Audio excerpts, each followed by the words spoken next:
Olá, meus queridos irmãos, graça e paz. Eu espero que esse vídeo encontre cada um de vocês em plena alegria. Hoje, lendo aqui o Salmo 19, um salmo belíssimo, onde o rei Davi exalta a lei de Deus. Ele usa palavras extremamente poéticas, como dizendo que a lei do Senhor é perfeita e restaura a alma, e os mandamentos do Senhor são puros e iluminam e alegram o nosso coração. E depois ele vai dizer também que eles são mais desejáveis do que o ouro e também são mais puros do que o mel. E eu fui assaltado por aquela coisa gostosa no meu coração e me lembrei dos motivos que me fazem ser um protestante. Como os irmãos sabem, nós protestantes afirmamos cinco pontos essenciais da nossa fé. São conhecidos como os 5 solas, né?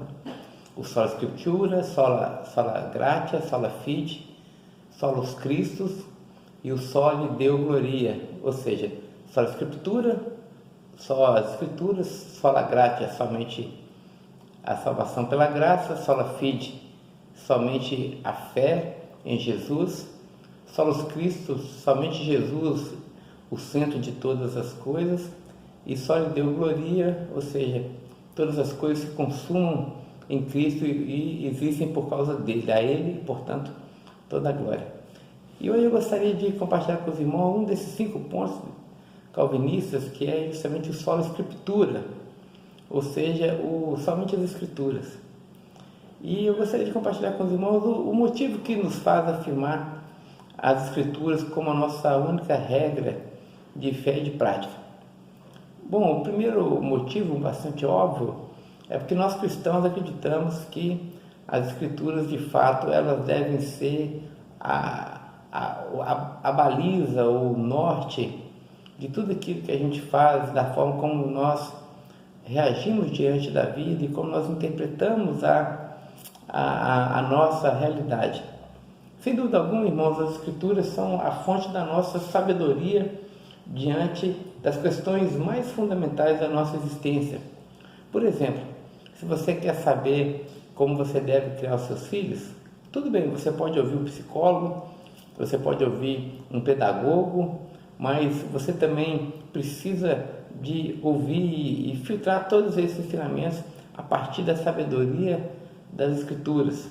Se você quer conhecer sobre a natureza, por exemplo, do casamento, vá às Escrituras. As Escrituras têm que te dizer como o homem deve tratar a sua esposa, como a esposa deve tratar ao seu marido, como os pais devem criar os seus filhos, como os filhos devem também se relacionar com seus pais, como o patrão deve cuidar do empregado, como o empregado também deve considerar o patrão.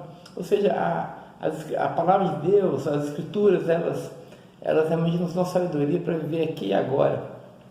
E não apenas isso, mas elas também vão nos dar sabedoria no uso do nosso corpo, dos nossos valores. Ela vai colocar norte, ela vai colocar balizas também, para que a gente consiga discernir o que é o certo e o que é errado, os caminhos que a gente deve trilhar e os caminhos que a gente não deve trilhar. Não é assim que o Salmo 119 fala? Lâmpada para os meus pés, Senhor, é a tua palavra e luz para os meus caminhos.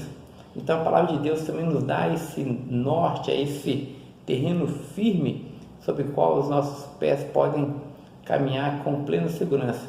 E não apenas nos dá a sabedoria para essa vida, mas também ela nos prepara para a era vindoura. Então nós, através das Escrituras, temos todo o conhecimento e todas as informações também sobre a salvação revelada a partir da morte e ressurreição de Jesus. Ou seja, se você se preocupa com a eternidade, se você encontra dentro de você essa alma que deseja essa transcendência, deseja conhecer por que você está aqui, o que você faz aqui, para onde você está indo, então as Escrituras, sem dúvida alguma, vão te dar uma cosmovisão muito ampla e muito completa sobre esses assuntos tão intrincados e tão complexos da nossa vida. E vai também nos falar um pouquinho sobre quando nós chegarmos em casa, quando nós chegarmos na cidade de Deus, Então, a palavra de Deus também, portanto, ela nos fala do passado, ou seja, de onde nós viemos, a nossa origem. Ela nos fala do hoje, ou seja, ela é atualíssima, como se você estivesse lendo o jornal do dia, mas também ela nos fala do futuro. É como se você olhasse pelo buraquinho da eternidade e conseguisse adentrar um pouquinho nos mistérios de Deus. E isso, sem dúvida alguma, é saber onde nós vamos chegar. E quem nos espera lá nos dá uma segurança tremenda. Portanto, a palavra de Deus é esse artos, esse pão que mata todas as nossas fomes, supre todas as nossas necessidades existenciais, emocionais e espirituais também. Então, por isso que nós afirmamos o sola Escritura. Mas também tem um outro motivo muito especial. Se esse primeiro motivo é um motivo pedagógico, ou seja, que as Escrituras nos fazem conhecer a realidade e nos dá sabedoria para nos relacionarmos com ela, seja a realidade de Deus, a sua revelação, seja também a realidade desse mundo, dessa cidade, e seja também o convívio com as diversas esferas que compõem o nosso mundo. Mas também existe uma segunda dimensão muito interessante, pela qual nós afirmamos o sola Escritura, e é justamente essa dimensão afetiva, porque nós estamos lidando aqui com uma carta escrita por alguém. É um texto que foi deixado não por um alienígena, não por um Deus também antipático e sem paciência com a sua criação, um Deus deísta que então deu corda no universo e aí deixou o universo funcionando, deu algumas instruções e agora ele está inacessível, mas de forma alguma não é isso. As Escrituras, portanto, é essa carta de um Deus que nos ama, de um Deus que desejou se revelar a nós, porque deseja ter um relacionamento conosco. Irmãos, e ir para as Escrituras dessa forma faz total diferença da forma como você vai ler o texto, porque muito bem você pode ler o texto com toda essa ideia de buscar nele instrução para essa vida, instrução para a era vindoura, mas se ficar apenas nisso, meus irmãos, a Bíblia será apenas esse manual árido de instruções e não vai tocar aquilo que também nos é mais gutural, nos é mais central, nos é mais próprio também, que são os nossos afetos. Portanto, a gente precisa também aproximar do texto sagrado com o coração cheio de afeto e esse desejo avassalador que deve varrer a nossa alma, de não apenas conhecer a letra, mas também conhecer o Espírito por trás da letra, ou melhor, conhecer o Deus por trás dessa palavra. Eu me recordo quando eu entrei no seminário teológico e antes de fazer a minha matrícula no seminário teológico, eu fui tomado por uma inquietação muito grande, um desejo muito grande de conhecer a Deus. E eu me recordo que eu ficava horas e horas ajoelhado com a Bíblia aberta no Salmo 119, o verso de número 18. O texto diz assim: Senhor, uma oração, Senhor, desvenda os meus olhos para que eu contemple as maravilhas da Tua lei. Irmãos, eu perdi as contas de quantas vezes eu fiz essa oração repetida e repetidas vezes. Senhor, desvenda os meus olhos para que eu contemple as maravilhas da Tua lei. Senhor, eu já amo a Sua lei. Agora eu quero que o Senhor abra os meus olhos para que eu possa contemplar as maravilhas dessa lei. Irmãos, sabe qual foi a minha surpresa nesse tempo todo de seminário e agora também como pastor? Que eu estava buscando entendimento de conhecer a lei de Deus, buscando entendimento de me aprofundar nas Escrituras para ser dominado por essa palavra. Mas eu descobri que, na verdade, a coisa tem que ser um pouco diferente. A gente não pode entrar no seminário, a gente não pode estudar a Bíblia para dominar as Escrituras. A gente precisa deixar que as Escrituras nos dominem, que elas entrem em nós de tal forma, que ela cative o nosso coração de tal forma para Deus.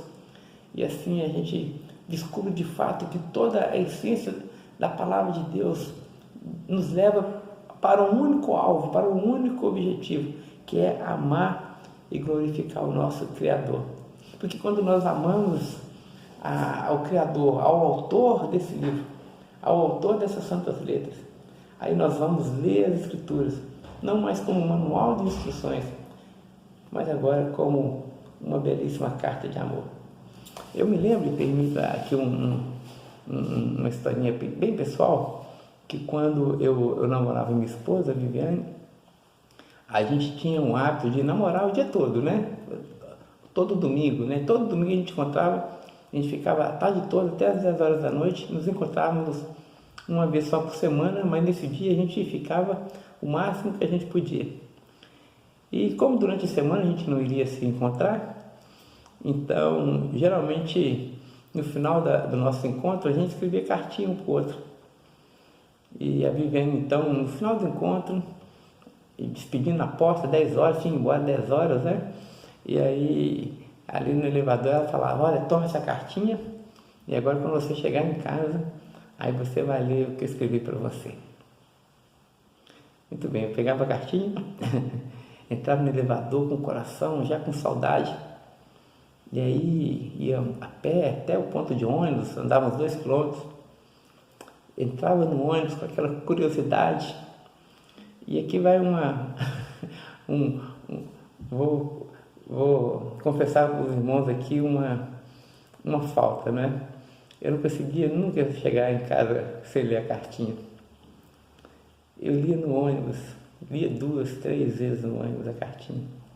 Chegava em casa, ligava para a Viviane, ficava mais um pouquinho conversando com ela, mas depois lia a cartinha durante a semana, lia a cartinha durante a semana. Por quê? Porque mais do que aquela cartinha, eu amava a pessoa que escreveu aquela cartinha. E quando a gente ama a pessoa, a gente ama aquilo que ela também deixou para a gente. Então, portanto, o Solo Escritura também é um convite ao afeto, a desenvolver esse amor por Deus. Não apenas um zelo pela sua palavra, mas um amor ardente no coração pelo Senhor dessa palavra. Porque, irmãos, aqui está a lei e os profetas. Não é justamente isso que Jesus falou? Amar a Deus sobre todas as coisas e ao próximo como você mesmo. O objetivo de todo homem não é amar a Deus e gozá-lo eternamente, não é viver na presença de Deus. Então, meus irmãos, a religião cristã, ela só é de fato válida se ela desembocar justamente nisso, numa relação plena de amor entre Criador e sua criatura. Porque se não for assim, se for apenas mero dogma, mera aquiescência intelectual, se for apenas meros ritos e meras performances evangélicas, não faz sentido.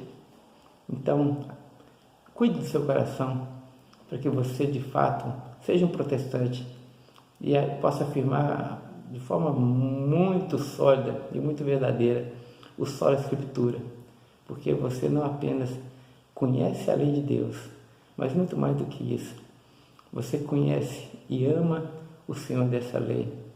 Que Deus nos abençoe e que o nosso coração seja reaquecido por essa palavra. Amém.